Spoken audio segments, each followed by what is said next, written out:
Good afternoon, or whatever time it is when you're watching this. My name is Kevin Duty, and you're watching Duty's Daggers. We got a review today, and we're talking about the TRM Shadow. Really, just incredible knife that I am really falling in love with, and I'm going to talk all about it. Tell you all about it. There's a lot of really cool little details about this knife that you might not notice until you actually look close at it, and a lot of really cool details here. So let's get into it. Subscribe if you haven't already. Please follow me on Instagram too. Duties_daggers. There you go, right there. So we gotta measure this thing first. Let's do that. I call this a medium-sized knife, but it feels, when you're choked up, very nice and roomy. Choked back, I can still get a full grip on it, really, but I don't really know why you'd hold it back here. It seems to me like this knife is really designed to hold like this, and it is extremely comfortable up there. So, blade length. Let us see. Wow, okay, exactly 3 inches. Cutting edge is, well, okay, weird. If you take the measurement from the very kind of highest point of the scale right here, it's just over 3 inches for the blade length, like 3 1/16. But the actual cutting edge is like 3 1/8.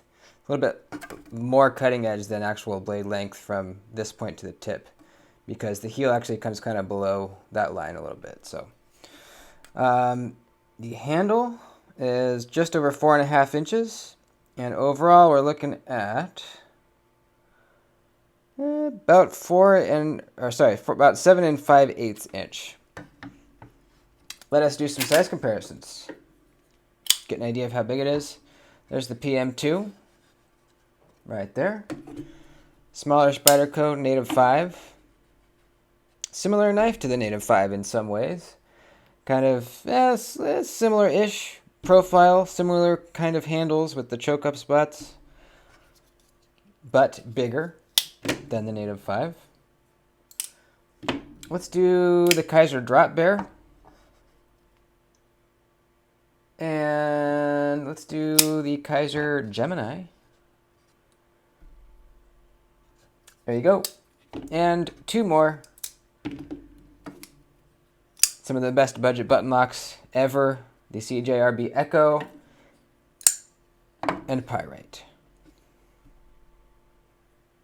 There you go. All right, just a few more measurements. Let's get the old calipers out, because I want to show you how unbelievably thin this blade stock is. So, quick history on TRM. They are an American-made. They're an American company. They make everything in their shop, and nothing is outsourced. Hardware, everything is done here in the U.S., which is really cool. And it's a smaller operation over there. Their batches of knives that are released are smaller batches than, Spyderco, Benchmade, a lot of other American companies. So their knives are in more limited number. The drops are a little bit more infrequent, and the number of knives in the actual drops is less. So these are pretty sought after, especially the Shadow. This is their newest design. Not super new, but it's the newest of the few designs that they have. And it's hard to get, man. This is a difficult knife to land. You don't really see a whole ton of them out there. I got really lucky with this one. I have wanted this ever since I first saw it on YouTube. Someone had it in a video, and I thought, man, that knife looks like the Kevinest knife ever. This has like everything I like in a knife, design-wise, and we'll get into all those details. But back to TRM. It's a small company, so their knives have a real kind of almost custom feel to them, because you can tell they're made by, knife enthusiasts here in the States, who are really kind of paying attention to every little detail here, not only in the design, but in the fit and finish, how everything's put together. Their edges are just fantastically done. So they have a real special feel to them. And as soon as you get a TRM in hand, you'll know what I'm talking about. They have a certain feel. So they're known for having pretty slicey blades, and this is absolutely a very thin blade. Look at that blade stock. Let's compare it to a PM2. Check that out. Holy crap. Kaiser Gemini. Thinner than that one, faux show. Even the CGRB Echo, which is definitely a very thin, slicey blade, but it's even thinner than that one.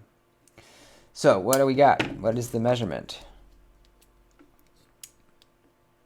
Uh-oh, am I dead? Oh no. That sucks. Hang on, I might have a battery here.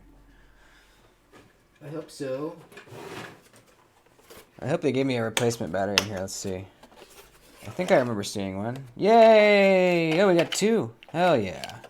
I wonder if I need this screwdriver. Alright, hang on, folks. I'm not going to stop the video. We'll just do it live right now.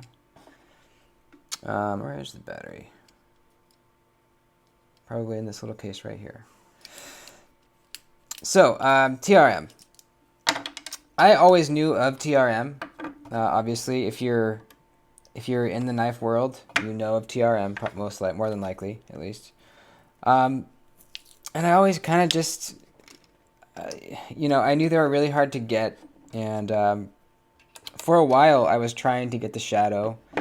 I would get the notifications, and I would go to the site and try to get one when they dropped, and I never got lucky. I never was able to get one. I was always a little bit too late. So I honestly kind of gave up trying after a little while, until the other day, a couple weeks ago. I got the notification. I was like, all right, well, it hasn't worked out so far, but you gotta, it's worth a try. And they happen to be in stock. I don't know how. I mean, it just right place at the right time kind of thing, right? So I just immediately bought it. I didn't even think about it. Just immediately. All right, let's get to inches, zero it out. Okay.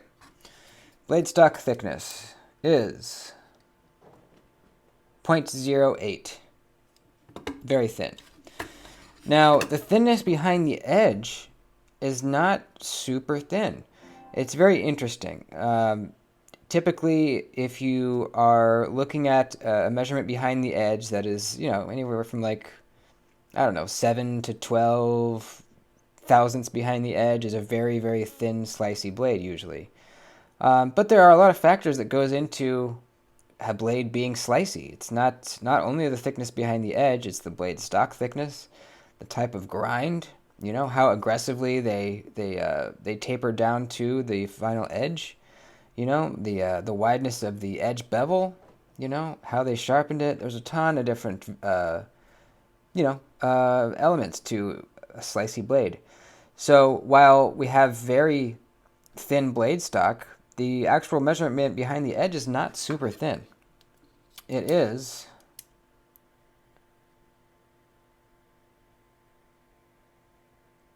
20 thousandths. 25 right there. 25 at the tip. Now this is a little bit of a wider edge bevel, so that's going to affect it. But let me tell you, this slices better than almost any knife that I have. I think it might slice better than any knife I have. I did a whole cut test video with this knife. You can go watch that if you want to see it in action. So because we have a very thin blade stock, I believe that they decided to go a little bit thicker behind the edge to give this a little more toughness. Having this thin blade stock it weakens the blade slightly. I wouldn't say a whole lot, but it's a little more fragile than if you had some thick blade stock. So, and I don't know that for sure, but I believe that's why they went with a thicker measurement behind the edge here.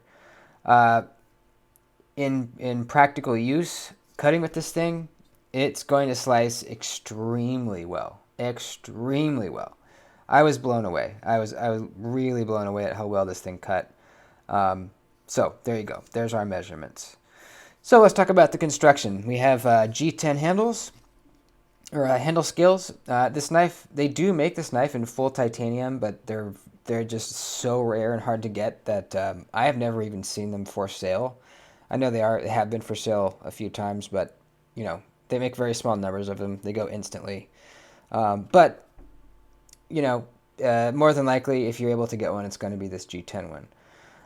Now, usually, well, I'll say for the most part, when I buy a knife in G10, if I have the option to upgrade the scales to aluminum, titanium, or micarta, I usually will because I like those materials better than G10. But in this case, they have done this G10 in such a way that really makes me like it very much. So there's that.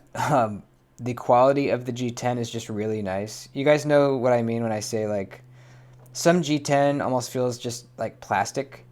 This G10, you can see it has, you can see like the fibers in it, especially like right up here. There we go. You can see those fibers in there. So it just looks really nice. It feels very nice. It doesn't feel plasticky. And we have some really cool milling in here. We've got these lines milled in for a little bit of traction. And then look on the back here. This is a really cool detail. We have these kind of micro milled lines that kind of begin toward the back here. You don't feel them up in the front, but if you look around the side here, they slowly kind of get deeper and deeper and deeper as we get to the back of the knife, which is so cool, man. I mean, I didn't even notice it at first, but look, back here, we have micro milling. Up here, it's smooth. So if we turn the knife around and look toward the back here, you can see that texturing actually folds around the edge here, back around this rounded off edge. How cool is that?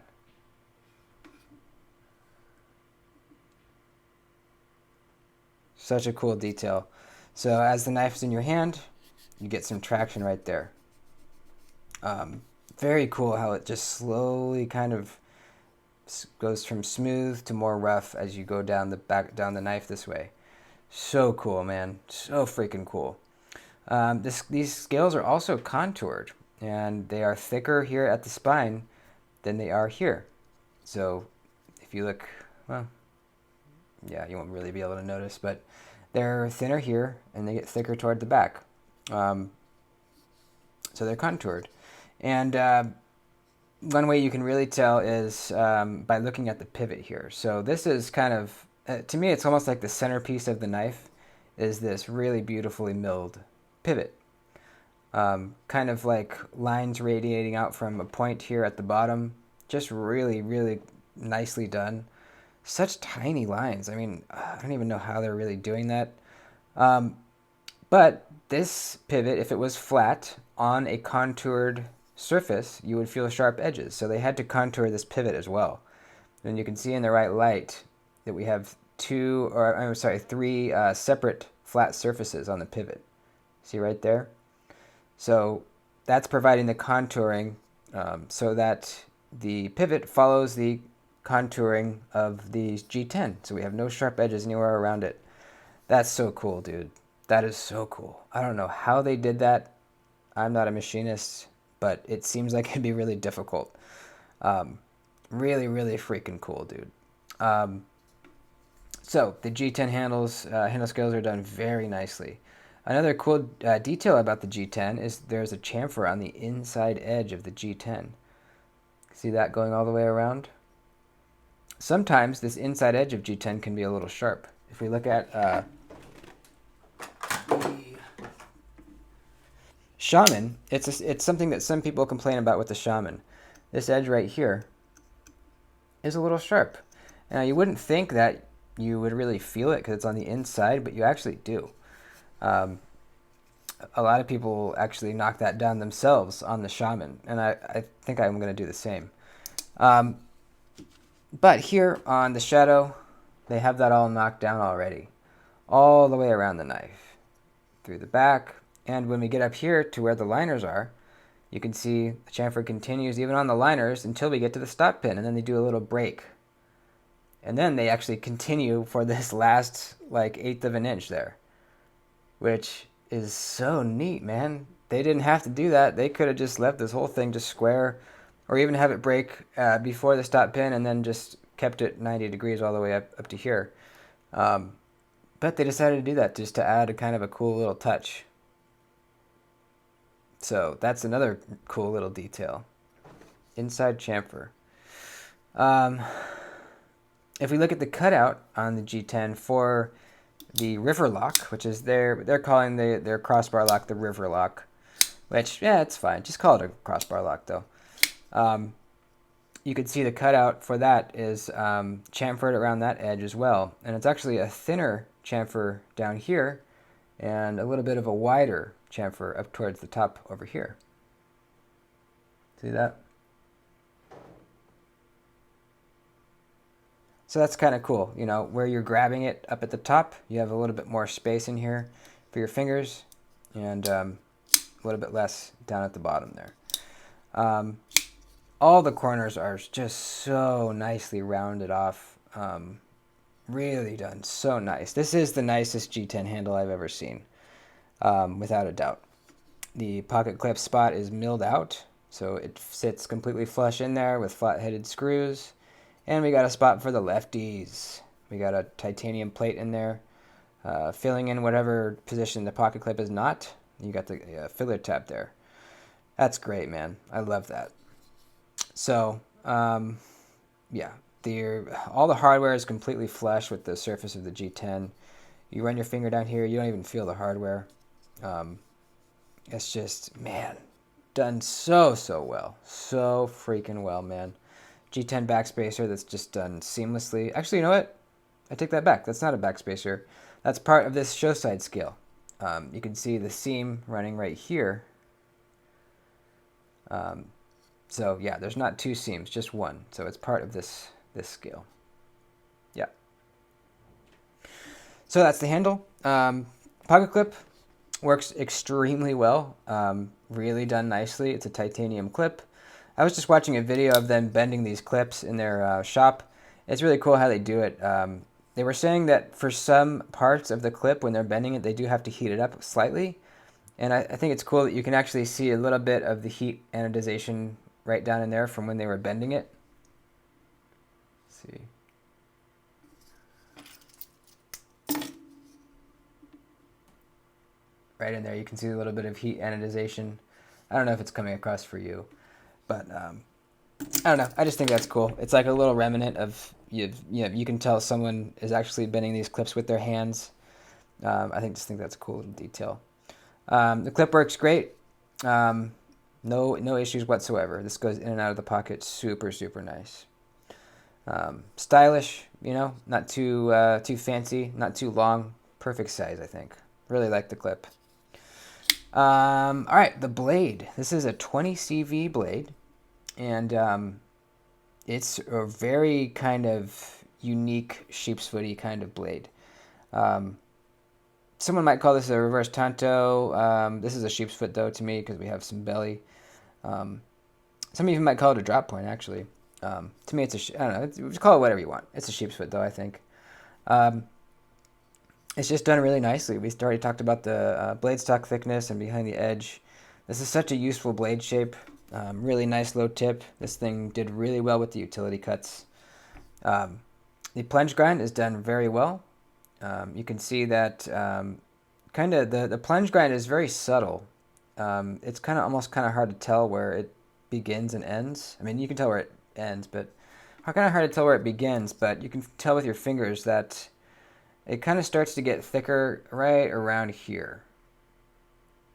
Right around there. So here's our edge termination, or our heel. We have from here up to around right here for sharpening. So that's fine. That's a good amount of room from right here to right here. Perfectly good with me. So that's great. And it's part of this really nice forward finger choil area, which is so roomy and so comfy. The thumb studs, really nicely milled, and they actually leave a little groove in here that accommodates an O-ring. Which is pretty neat, man. I've never seen any other knives do that. I think they might be the only ones that do it. So when I first got the knife, it doesn't come with O-rings. I carried the knife. I didn't notice that the thumb stubs were like sharp or uncomfortable or anything, but I wanted to get the O-rings just because it's kind of a cool little pop of color. So I ordered some. You can get a pack of, let's see, 1, 2, 3. You can get a pack of 5 of them on their website for $3. And I put them on, and man, it really does make them more comfortable. So I didn't notice the thumb studs that were sharp before, but now that the O-rings are on, man, it's really comfy now. And I think I get a little bit better grip firing this thing out. Because it's a crossbar lock, we don't have a traditional detent on this knife. And crossbar locks are kind of notoriously mushy as far as the deployment goes. This is not the snappiest knife, for sure. But with these O-rings, I kind of feel like I get a better grip on the thumb stud, and I'm able to fire it out with more force. So I haven't failed this thing since I put the thumb studs on, since I put the O-rings on. I think they're a big improvement to the knife. So that's cool. And it kind of just adds a little bit of something interesting too. A little bit of color. You can get a bunch of different colors. So yeah, that's the blade. Now their logo is really etched into the surface here, which is another really cool detail. Most logos on knives are lasered in. We look at like, I don't know, Spyderco. This is a laser. You run your fingernail across it. The surface in the actual logo is just barely, brought down from the surface of the actual blade. So you just barely feel it when you're running your finger over it. This one, however, is actually like really in there. You can feel it running your fingernail over. I don't know, maybe they do this, they like electro etch it maybe.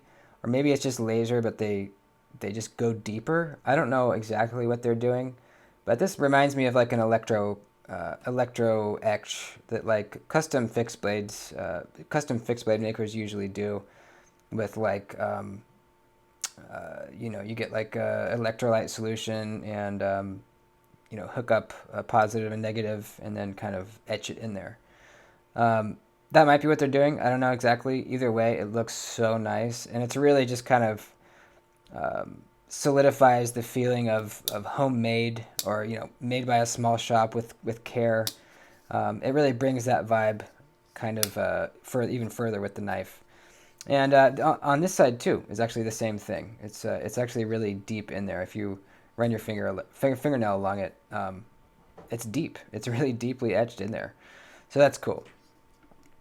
What else with the blade? I think that's it. Yeah, that's the blade. Action. It's pretty freaking good. Not amazing though. I would probably say the action is the least strong attribute of this knife, or I didn't say that right. Is probably the one thing about the whole entire knife that I think could be a little better. But that's just kind of how these crossbar locks are. And this is a knife on washers, so you're not really going to get that like the drop bear. This is a crossbar lock on washers, so the blade is like crazy free swinging, no resistance when you're flicking it open with the thumb studs. This is a washer knife, so it's never going to be quite that smooth. It is pretty freaking smooth for a washer knife. It's just never going to be like a bearing knife, though. And honestly, I like that. Most of my work knives are washer knives. My Shaman washers. My Man X2 washers. Most of my Spydercos are on washers. Actually, I think all of them.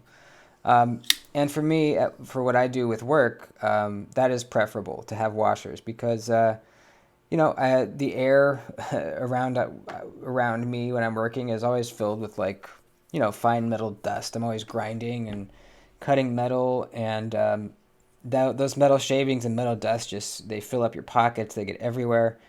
And if I'm carrying a knife with bearings in it, at the end of the day, when I go to open it, I can feel like crunchiness in the pivot and in the locking mechanism. Um, and it's not a huge deal. I just have to blow it out with compressed air and then it's fine. Um, but not with washers. I just don't have to worry about that with washers. It kind of, there's not really any space for debris to get in there because there's just, they're all sandwiched right up next to each other with no gaps really. I'll probably have to take it apart and clean it out semi-regularly, but it's better for a working environment, at least my working environment. So I'm fine with that, with not having super drop sheddiness. That's just not how the knife's going to be. Now the detent feel is really not bad. If we can compare it to other crossbar lock knives, let me get one. Here's a good example. This is kind of a more premium crossbar lock knife, and the detent on the Shadow feels a little crisper and stronger than on the Pulsar here. This is the Kunwu Pulsar. This one, there's just not really hardly any resistance, holding the blade shut. I can pretty easily shake it out. I could with the Shadow if I really, did a full swing, but it doesn't come out as easily. But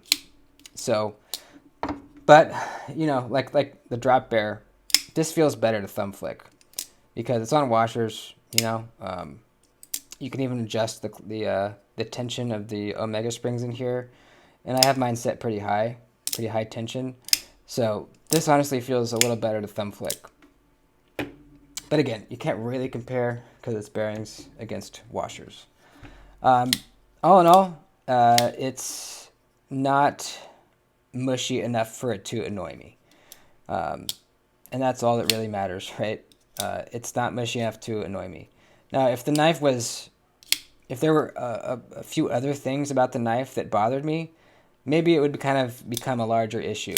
But since this is such an incredible knife and I have literally nothing negative to say about it, except the action could be a little crispier, it's not a big deal at all.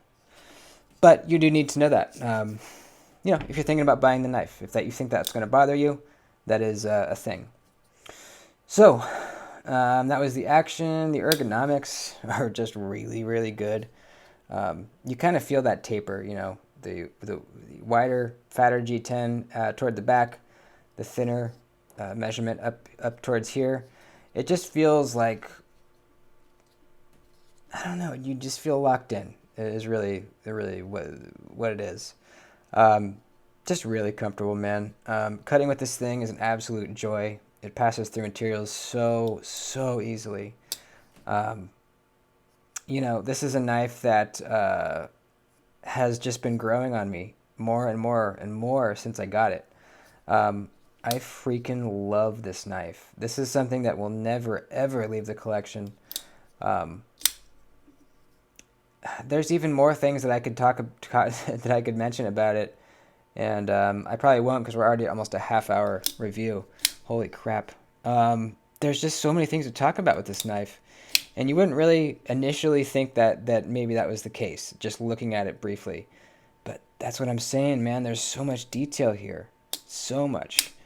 One more thing I want to point out: these tabs on the crossbar lock stick out farther than a lot of other crossbar lock knives. You can see right there. They stick out a little bit farther. And actually, I really like it. It's just your fingers go right there, and there's no possibility of you sliding off of them and whatever. They're so easy to grip onto. So, anyways, I could keep going. Not going to. Let's wrap this up. This is a fantastic knife if you can get your hands on one. If you keep trying, you will get one eventually. That's kind of what I've found. With most knives, it may take a while. Eventually, you will get one. So keep trying. I heard from one of my friends who had talked to the owner of TRM, and he was saying that towards the end of this year, they were hoping to ramp up production and have more more of their models available, more drops, more knives in those drops toward the end of the year. So I didn't hear it firsthand, but that's from a reliable source, so I'm inclined to believe it, and that's good news. So that's it. That's the TRM Shadow, and guys, I bought another TRM, and you will see that soon. You might have already seen the unboxing, but you will see the full review of that coming soon. I'm in love with TRM right now, and I don't see that love affair dying out anytime soon. That's it, folks. I love you. Please like the video before you head out. Subscribe if you're not already. 30-minute review. Holy crap. That's how good the knife is, man. Love you guys. See you in the next one.